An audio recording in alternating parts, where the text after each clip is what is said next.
খাবি না কেন? ডিম দিয়ে মাখা বলে? হুম, আজকে মাছ মাংস নেই, ডিম দিয়ে খা।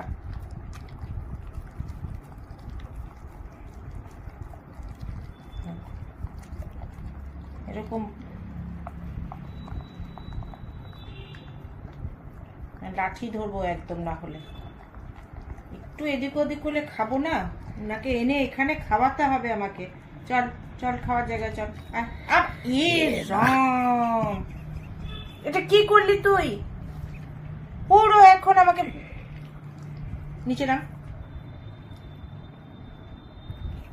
আয় নিচে নাম, আয়। হ্যাঁ, এখন সাপ পেয়েছিস? এতক্ষণ কি হচ্ছিল? এবার নিজে নিজে খা।